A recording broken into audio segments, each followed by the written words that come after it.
Everyone involved in the manufacture and processing of FDA-regulated products has the responsibility to do their best to ensure that every product we manufacture is safe, pure, effective, and of the highest possible quality. In our plant, we carry out this responsibility each day by doing our jobs to the best of our abilities and by carefully following our written procedures. But we're not the only ones concerned with the health of our customers. The Food and Drug Administration, the FDA, also has this responsibility. And one of the ways the FDA works is to inspect food, drug, medical device manufacturers, and other healthcare organizations, such as blood banks, to determine the quality of manufacturing and control practices. These controls and practices are established in a government regulation called Good Manufacturing Practice. The Good Manufacturing Practice regulation establishes minimum standards for the manufacture of our products to assist in preventing adulteration. But more importantly, good manufacturing practice needs to be a lifestyle that each company clearly defines and implements through its quality system in order to protect the health and safety of its customers. Let's focus on how the 10 principles of good manufacturing practice will help to make GMP a lifestyle in our plant. Principle number 1. Writing step-by-step operating procedures and work instructions that provide a roadmap for GMP compliance and controlled and consistent performance. Principle number 2.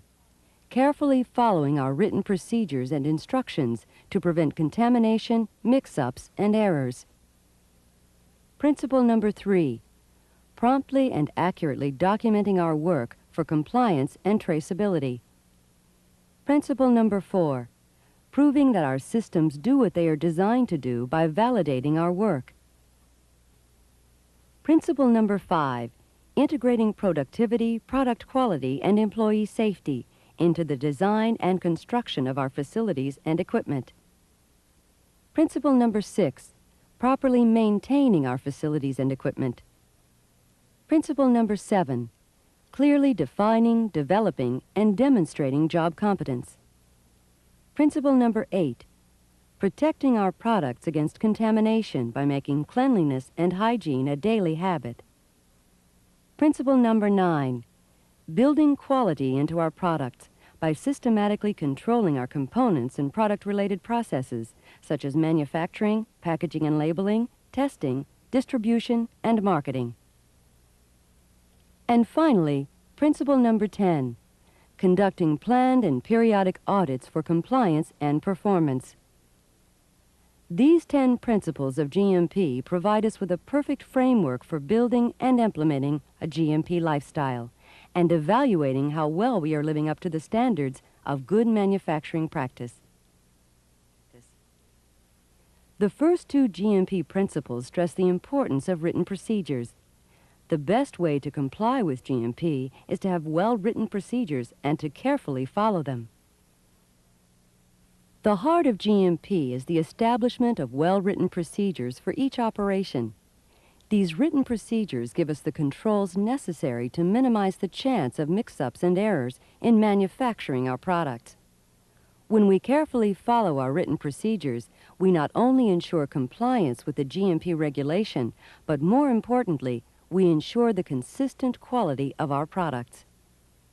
The next 2 GMP principles stress the need for us to document and validate our work. Because documentation and validation are so important to us and to our company, let's look at them more closely. We may begin by asking, what does documentation really mean in terms of our job performance? Well, documentation requires a specific action on our part, the recording of each significant step we perform as we complete a job task. Documentation should be made promptly and accurately and in accord with our written procedures. As important as documentation is, it shows only that we have carefully and exactly followed our written procedures. Validation is proactive proof that we can produce safe and effective products. Validation requires a series of tests to assure that our systems and processes do what we say they do. We must be sure our production processes consistently meet the specifications our company has established. Therefore, validation gives meaning to the documented records we keep. It is validation which tells us that our written procedures are correct and that our products are truly safe and effective. GMP Principles 5 and 6 focus on the design, construction, and maintenance of our facilities and equipment. Let's take a look at how GMP relates to the place where we work and the equipment we use. Our key concern is to avoid the possibility of contamination, mix-ups, and errors in our workplace. For example, we keep certain areas such as the cafeteria, locker room, and restrooms separated from the manufacturing area. Where necessary to protect the integrity of our products, we carefully control water, air, temperature, and humidity. Housekeeping, sanitation, and maintenance also function to defend against contamination, mix-ups, and errors. The 7th GMP principle states that good manufacturing practice requires competent people, people who can do the job right the first time and every time. That means it's our personal responsibility to develop, demonstrate, and continuously improve our job competence. In order to do any job well, we must be properly trained, and this is particularly true in the manufacturing and quality control areas. In fact, our company must have a formal training program to assure that each employee can competently perform assigned job responsibilities. And that leads to our 8th GMP principle, which focuses on cleanliness and requires us to be constantly on guard to defend our products against contamination. Contamination can be a powerful and dangerous enemy which takes on many different forms. One of the most common forms is particulate contamination. This simply means that a product has been made impure by any particle that doesn't belong in it. For example, dust, dirt, lint, fibers, and hair are all potential causes of particulate contamination. That's why we must be properly dressed to prevent contamination when working with our materials, components, and products. The second form of contamination is microbial contamination. This is caused by microscopic organisms known as microbes. Microbes are living organisms that exist on everything in the environment that has not been sterilized, and include organisms such as fungus, mold, bacteria, and viruses. A third form of contamination is cross-contamination. Cross-contamination occurs when traces of other materials, components, and products adulterate or misbrand the products we are currently manufacturing, packaging, or testing.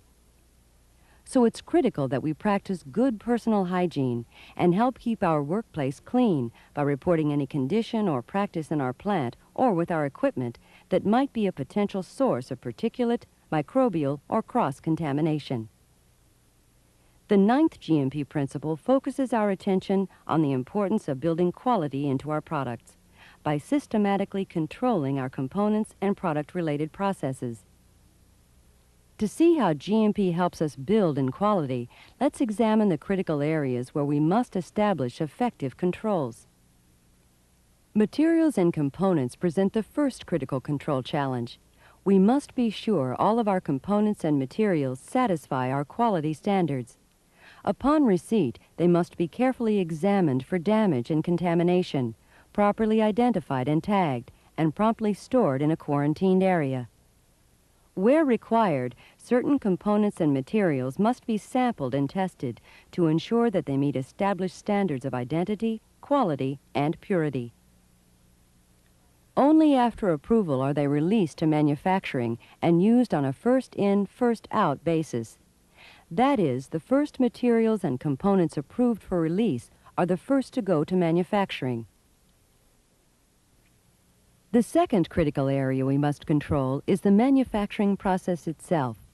To assure quality and uniformity of each product, we have master records that outline the specifications and manufacturing procedures, individual batch or history records to help us document our conformance to the master record, and written schedules and procedures for cleaning and maintaining our equipment.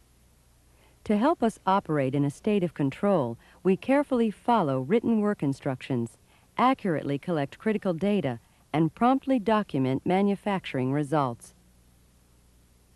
Packaging and labeling is the third critical area where we control for quality.